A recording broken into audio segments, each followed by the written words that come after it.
Breaking news bandeko nayebi ke boza ebele na ngonga oyo ya kolanda basango ya Congo. Bobo meseni tozali bongo en direct ya Sentinelle TV pe tozali bongo na chaîne oyo ko emettre live na internet toza na Sofkins TV oyo emetaka parti ya Toronto. Nga molobeli na bino ezali bongo le messager de la bonne nouvelle Didier Forme Proverbe 30 depuis Manchester na Mongalema. Basango ekomeli biso na mesa lelo na Kinshasa na ngongo na zoloba ba étudiant IBTP bazoko se manifester bazo la manifestation libanda bilan déjà 10 véhicules brûlés et 100 étudiants arrêtés to éviter ce qui ça déjà début ya soulèvement populaire oyo diaspora pe congolais surtout azozela.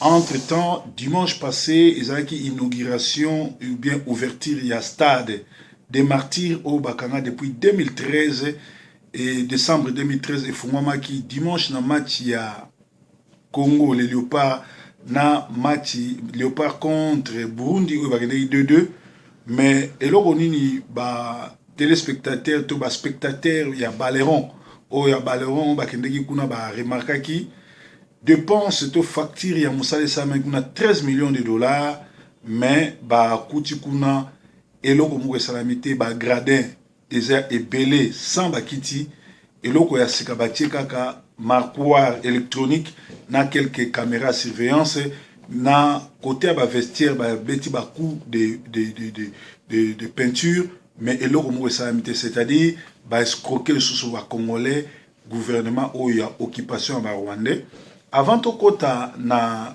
muzindo ya masolo tolanda nous dernière mise en garde il y a Léonard Molopo à la famille Tshisekedi. Tolanda tovandi kimia bongo na kozongela bino. Bonjour papa Molopo. Bonjour. Ça fait un moment au Bungi toujours kayo susute une fois au Bimaki au sali interview et bana Kombo bazali kolinga koyeba santé na yo d'abord ezandenge. En ce qui concerne ma santé et l'eau, Kabali Solo était des alliés malades. Des alliés 5 sur 5, peut-être, mais 4 sur 5. Donc j'ai récupéré toute ma santé. Des alliés malades. Tous alliés paix pour que les bosso. Ah, merci papa. Et c'est Pélissiba la Congo, nous sommes des santé mes malades puisque ebele va mesana ko benga yo bourreau de la matière. Généralement balobaka ndenge ozali wana boye ozali bibliothèque tantan osololaka epesaka bango bien mpona bayeba basekele nini ezali koleka na kati ya mboka e ndenge ezali boye ozali mpe cadre monene ya alliance des patriotes pour la refondation du Congo et en même temps ozali mpe cadre monene na parti na yo babengi PEDESCO puisque Apareco ezali plateforme. Alors santé il y a Apareco ezali ndenge nini na moment oyo. Pour le moment, ezali malamu. Tozali mpe kokoba se kokoba. C'est vrai, comme toute organisation, tozali kokoba na pas difficulté nango, pas difficulté financière, pas difficulté de l'organisation, mais le président national se bat pour mettre une école. Voilà ndenge tozali kokoba eza malamu. Merci mingi papa mais tokotika yo te lelo ndenge ezali boye ezali lisolo na bana mboka po ete bino bozali baancien boyebi mboka ndenge ezali kotambola. Alors toyokaki président national na bino monsieur Honoré Ngwanda asalaki interview moko dernièrement baimpression na yo eza ndenge. Oui, Honoré Ngwanda a fait une interview ils ont coupé ça.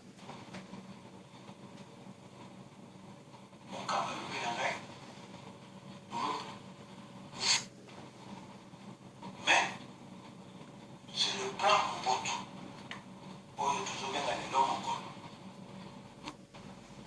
Pour mettre en application. Je prends l'exemple, on a bien parlé, il y a plan, il y a Mokolo Mapombo. Mais tout le monde peut ça plan en arrière.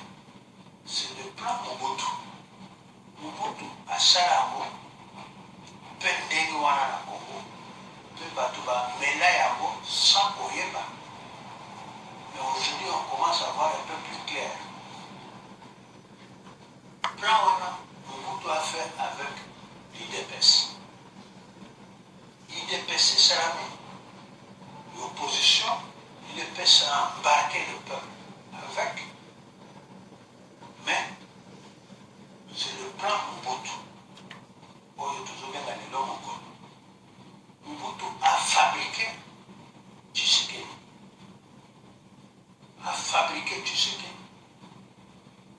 A jeté Tshisekedi parmi les 13 députés, a jeté Tshisekedi à la tête de l'opposition.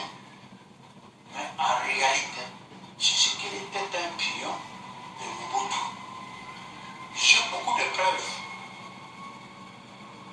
pour Kouyeru Sabino que c'est le même plan que mon colossé s'appliquait aujourd'hui avec Katumbi. Mais Mobutu a fabriqué Tshisekedi. Le plan Mobutu là a bien marché. Quand moi je suis que ce plan-là, c'est le plan Mobutu, je l'ai su. Maintenant, Afdel à côté. Nazaki Nakoma. J'ai longuement discuté avec l'ambassadeur Jonas Mukamba. Comment Mukamba, vous luttez pour le pays. Mais Ndekonagawana ne lutte pas dans le même style que vous. Moi, j'étais le président il y a Biba. Mobutu m'avait donné l'ordre de payer chaque mois à Tshisekedi. Il a fait de 40 ou 50 000 dollars chaque mois. Mais qui pouvait le savoir? Mukamba Belani. Vous faites la vraie opposition. Mais y était. Azali de Konanga, mais y était. Même Banana Yana Belgique, où les gens ont besoin ils sont étudiés avec l'argent. Et c'est mon camp qui paye. Donc, mon camp m'a expliqué beaucoup de choses que j'ai compris. Qu'en réalité, Tshisekedi n'était pas un opposant. Il était un pion de Mobutu à l'intérieur de l'opposition. Il était là pour torpiller l'opposition sans que Bissoto y ait. Comme le président national vient d'annoncer le plan Mokolo, c'est comme ça que je vous le dis aujourd'hui. Je vous ai dit à un certain moment, dans la Suisse, un député suisse me dit voilà, Tshisekedi devient Premier ministre, Yo Kendi comme opposant, Yemisa Tshisekedi a comme Premier ministre, Bissot a député suisse, député socialiste, nous sommes prêts pour porter plainte contre nous. Bon, il a fait 5 milliards tombé sur le peuple congolais pour que le peuple congolais puisse démarrer avec ses propres fonds. Nazora qui est le Congo, toqué le bureau de Tshisekedi, Premier ministre, avec un ami, Kassayen aussi, comment il s'appelle, Kaloubi Mansata. On a parlé de Tshisekedi. Premier ministre, il suffit d'un mot de votre part pour que le Parlement suisse commence à faire des enquêtes et faire sortir les 5 milliards là et le vote. Tout ça qui requiert de voir le Tshisekedi, aujourd'hui, ça fait. Dès lors, à Fadilango, à Sala et l'Okomo, le député suisse, Yinaye, sans que Bissot le petit peuple du Liban. Moi, je connais le pourquoi. Mais le petit peuple ne connaît pas ça. Donc, par exemple, les ennemis, est-ce que le peuple congolais a eu l'accord, on appelle accord de Bado, signé entre l'IDPS et les RPR depuis 1985? Il y a un Mobutu Azobisaki, IDPS, Nyonso Bazaki n'a pas poste Azobisaki depuis 1985, Azobisaki pas mon pouvoir. Dès la 90. Donc, Wankem, c'est pas le comité central, qui passe au ministère de la Jeunesse et Sport,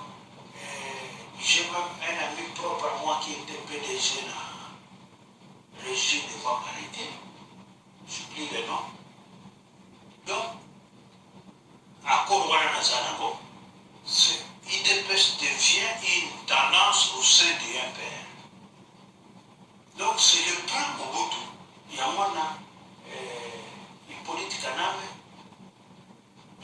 n'a pas conseillé à Mokolo, il veut les refaire le même plan en prenant les Congolais pour des gros bébés. Mais, papa, puisque tu viens de parler des accords de Guadeloupe et puis qui faisaient de l'UDPS une tendance dans le mouvement MPR. Mais si Lelo, est-ce que tu as le lien de cause à effet entre ceux qui se trament aujourd'hui, tous un dialogue, ultimatum, et on vivre la période de difficile et en mot canabiso, dis-nous un peu qu'est-ce qui se passe, comment on peut interpréter cet Oïboï créé par UDPS El Familial. Donc, ce qui se passe aujourd'hui au pays, c'est la situation où les Rwandais ne se retrouvent plus. Ils sont en difficulté. Et ils ont fait appel à un patron, Mokolo Wampomo, et Mokolo Wampomo fait sortir le plan Mobutu. Mais aujourd'hui, tu as un plan Mokolo Wampomo. Donc, à lobby, na mwana ndeke, luka mutu na yo ya siri, mutu wana akota l'opposition. Mais mutu wana a besoin de pouvoir pour azonksi na yo. C'est ce qui se passe aujourd'hui, c'est le même plan ya Mobutu Azalaki na UDPS. Le même plan. Mais aujourd'hui, mwana ndeke a retrouvé en Katumbi, d'abord qui est étranger, son père est juif, sa mère est rwandaise. Donc, par rapport à la constitution Oyo, il n'a pas sa place. Oui, il y a une charte d'occupation. Oui, charte d'occupation. Vous avez dans la constitution là-bas. Constitution. Si moi j'étais au Parlement, dans la constitution, j'avais voté non. Le groupe tout ça qui n'a pas la Parlement, on a voté non.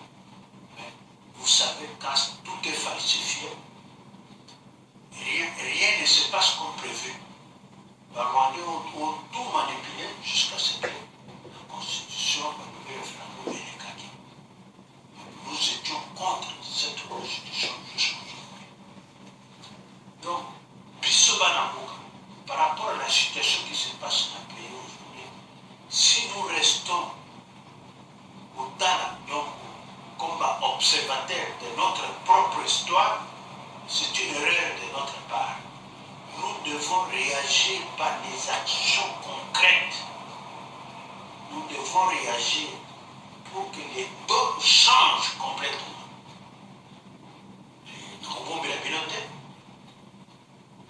Les plans Oyo Basani, le lobby américain va soutenir Bango, c'est le lobby Bill Clinton, va valiser le plan. Et Clinton a participé Obama dans le plan. Donc, ce qui dit ce mot, pour réagir, nous allons perdre notre Congo, il faut réagir pour bloquer le plan. Plan Mokolo, plan Mobutu, il faut bloquer pour que les gens ne la situation. Amen. Et pour la situation, amen, c'est à nous de nous organiser et d'agir le plus rapidement possible. Mais, papa, tu as mieux organisé lorsque les Congolais sont ensemble, il y a toujours des Congolais qui sont plus Congolais que les autres. De Okaki Karabino à Tapareko, Obakoutani na Nice, Obakoutani na Italie, Obakoutani na Espagne. Mais qu'est-ce qui se passe? Tout ça pour qu'il y a dialogue, famille IDPS, elle familiale, et Zuyango, et Pessi ultimatum. Lecture na yo ezali nini? Naina biloko wana, pour nous, bana ya Congo, on doit les jeter ça. Na kati tout ça. Tshisekedi joue le même rôle qu'il avait joué dans l'IDPS. pas pour gagner, ce n'est pas pour sortir le Congo de cette situation. C'est à nous à réagir par des actions concrètes. Un petit exemple. Pour moi, qui en janvier, bana mike ba réagir, bakolo, bakotili yango. Et quand je dis bakolo banani, bana mike basala ki biloko wana.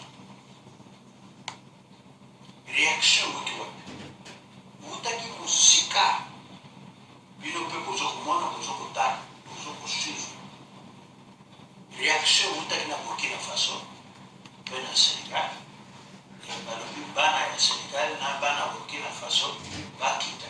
Na Kinshasa, bakita ki Kinshasa, baya kolakisa bana Kinshasa ce qu'il faut faire. Mais bandeko, tolandaki yango, tokoteli pe yango, na ndenge ya sous-marin. Mais moto oyo azali ambassadeur ya Burkina Faso. Moto oyo abandi kofinanse bana wana na Kinshasa. Azali nani? Ambassadeur ya États-Unis na Burkina Faso, c'est un Rwandais qui est né à Solo, na Congo, na Lujo. Hello, azali ambassadeur des États-Unis. Ambassadeur des États-Unis na Burkina Faso. Donc c'est lui qui fait le travail. Na Congo et États-Unis. Mais c'est un Rwandais. Mais ceux qui sont encore toujours conscients, c'était il y a biloko wana, il y a analyse wana.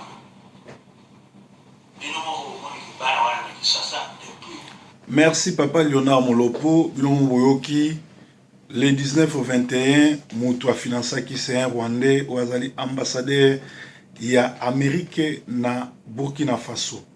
Mukolo Wambumbu a qui puiser l'accord il y a IDPS MPR il y a Guadolite en 1985 pour nous sauver alias Kabila.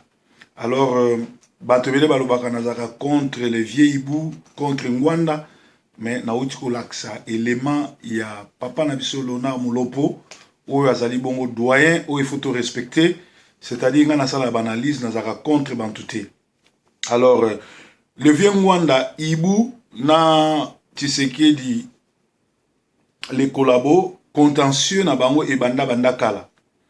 Entre-temps, na Kinshasa, bazo signalé biso ba infirmier nyonso ya Congo baza na grève pe ba biso ki Roberwa na Nyarugobo bazo préparer un coup d'état bazo linga batia Kengo président to congolais moko lokola mende oyo bako manipuler na ndenge na bango. Alors très bientôt alias Kabila akobimisa akotinda faux pasteur Mugalu abimisa ba vidéo ndenge Chilombo na mère na ye Marthe bazalaka kozwa mbongo pona kokende na dialogue. Donc wana ezali biloko zoya. Alors comment Katumbi ake kokutana na Tshisekedi azo senga Tshisekedi pona humilité ya Kabila.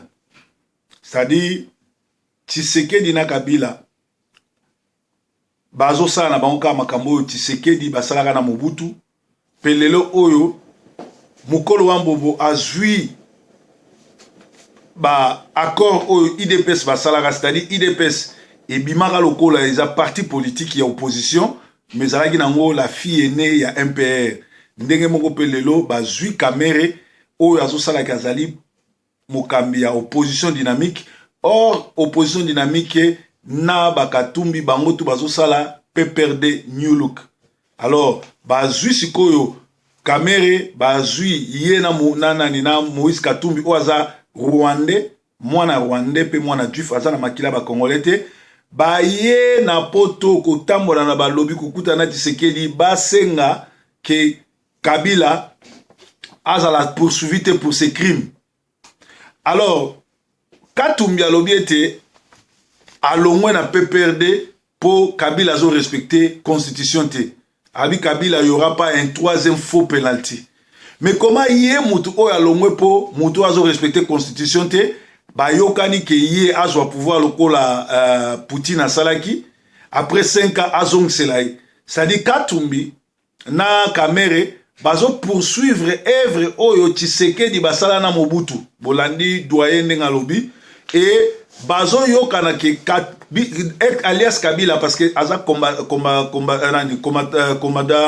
commandant Hippo aza jamais congolais azala rwandais yenda boma na tingitingi yenda boma na Kisangani yenda boma na Mbandaka yepe mutabomi plus de 20 millions de congolais mais Moïse Katumbi azo sala ki a plaidé pour naye babosani ke na matière ya droit pénal crime nyonso to eza contre humanité crime de guerre contre humanité ezalaka toujours poursuivi pardonnaka ngo te lelo oyo bato tu batambolaka na Hitler bato tu baliaka na Hitler bato tu baboma na Hitler bakoma kobatama lokola wa mpuku pe bakangaka bango c'est-à-dire Kanambe ex alias Kabila alinga te partout akobatamaka ata après 50 ans ata après 50 ans ata après 100 ans bakokangaka e contre ba crime oyo asali na Congo donc Katumbi alobi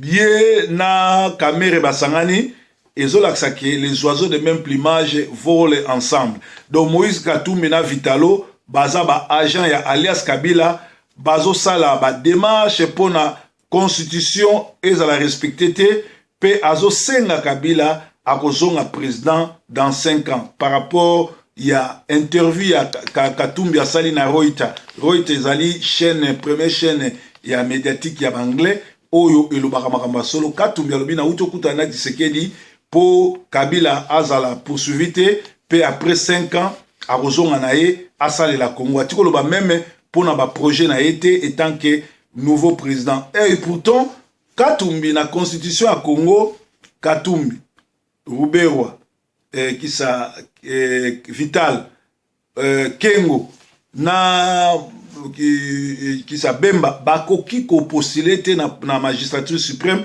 pour bazali ba congolais ni de père ni de mère peut-être bamsou ba congolais de naissance bamsou ba congolais à 25% bamsou baza même pas ba congolais donc ezali mawaming pourquoi azosenga Kabila azala impunité alors biloko wana bino moko sengeli boyeba pourquoi azosenga Kabila impunité donc Kabila azo se reproché génocide il y a plus de 20 millions de morts haute trahison au sommet de l'État infiltration des Rwandais et Ougandais dans l'armée congolaise et aboma na tingitingi aboma d'ailleurs rapport mapping sur bango commandant Hippo aboma na tingitingi aboma na Kisangani aboma na Mbandaka aboma na Kinshasa c'est lui qui se fait passer pour alias Kabila et pourtant aza sujet rwandais alors tolobaki keloko babosani ke bato Hitler tilo bakanga bango alors na Beni Bukavu côté est yeka mutazo sala kawana Katumbi na Vitalo na opposition dynamique baza opposition te mais baza ba gens ya Kabila Vitalo toyebi ki aza déjà na sida sida ko sila naye alors awa tozo ko senga makamu o esalama le plus tôt que possible congolais azwa ndenge papa na biso Léonard Molopa lobito zwa makamu na main parce que makamu to esalama na Congo ezali baje ya ba Rwandais pe bazui poltron ya mukolo apesi bango mayele oyo Mobutu basalaka na Tshisekedi c'est-à-dire opposition na Congo esombami ezana ngo PPRD oyo bazobenga ngo new look mais ekosimbaka te lisusu cimenterie nationale du Congo centrale SINAT eza na arrêt à production depuis 2010 par manque de fonds bazoko accusé alias Kabila na son gouvernement d'avoir détourné les fonds destinés à faire fonctionner cette cimenterie et cela a provoqué une situation sociale déplorable bafuta magate soins médicaux ya bana na bango ezate bango bazonga classe bana bango bazonga classe yate kolia komela mobulu donc oyo nyonso zali situation ezoleka na Congo esengeli to telemelango entre autres Minaku akei kozwa ba marabu ya bandingari po ba envoûter ba congolais et balinga Kabila alika na glissement mais ekosala mate alias Kabila aza pris dans le tourment de la tour de Babel ezali mawamingi à Kinshasa tout accès à la réussite est comme une alliée il y a ba loge satanique le phénomène loge satanique bat son plein bazo sala ba sacrifice macabre, ba prolifération, il y a ba secte occulte. Eza ebele na Kinshasa, ba musicien, ba pasteur, ba katier, ba comédien, ba acteur, ba onyoso ba comment ça la publicité, il y a ba monde maçonnique, il y a ngomoni Kinshasa, ba jeune fille ba baby, ba pasteur ba baby, ba jeune tout bazo gérer kaka sur ba kisi. Alors Nzoka Etienne Tshisekedi azalaki ko recevoir $50,000 chaque mois parce que ba pesaki mbongo wana po asala qu'il faut leader ndenge Kabila bazo sala lelo na alias Kabila bazo sala alias Kabila bazo sala lelo na Vitalo o bobengi Nyakani Kizinge. Alors Léonard Molopo akebisi famille Tshisekedi pour baza ba ennemi ya Congo pe ba utiliser ba corps IDPS na MPR ya 1985 pour na ko détruire Congo. Alors Mokolo alingi azongisa accord wana pe apesi alias Kabila conseil basala ndengwana.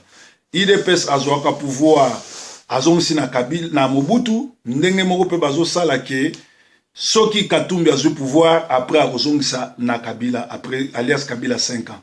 Donc biso ba Congolais to telema to zala ini to zala bomoko pour to telemela likambo oyo parce que ici ebimi poisa. Alors IDPS azwaka pouvoir pa Mobutu za bongo alias Kabila azoswa pouvoir apesi na Katumbi waza mona juif na rwandaise pe Katumbi akozongisela alias Kabila pouvoir oyo ndenge plan mokolo asali.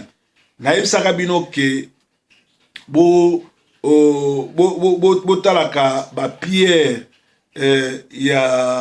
ya makambo ezo sala mobozo tia tembe momoni bino mo lelo makambo na loba lelo oyo papa na biso mulopo auti olobango na makambo ya religion na sina yebisa bino ki bolandaka jamais ba prière ya pain du soir pe bolandaka jamais ba prière ya les amis de Jésus au à Londres tala lelo ba te belé ba landaki ba prière wana ba femme de nuit na ba mari de nuit ba possession comme olanda bango bazo benge pananga bazo lela na monoko mboka mena pekisa bango bolanda ka peine du soir te po eza ba biloko moko ba prière na bango eza ba prière satanique soki bozo kota eza ndenge moko na ba mama olangi so bozo kota ba démon ba kolanda bino ndenge moko na ba tloko ba walesa alors botiaki tembe lelo ekomi ko zongela bino ezo sala bino mawa mingi lelo esprit ya femme de nuit mari de nuit pe possession ba démon ekomi ko sala bato mingi bazola la ba butu ba cauchemar ba ndoto mabe pe bazomona ba femme na ba mari de nuit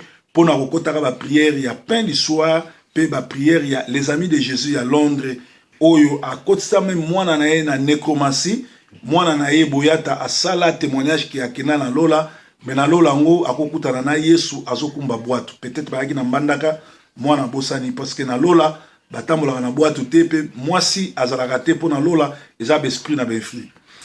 Alors, inviter les gens à se parler plutôt qu'à se battre est une idée trop simple qui ne vient en général qu'au combat, que lorsqu'ils n'ont plus de munitions, donc ils allaient penser à André Frossard, qui a lobby, inviter à dialogue, ils ont ceux qui combattent les munitions ici.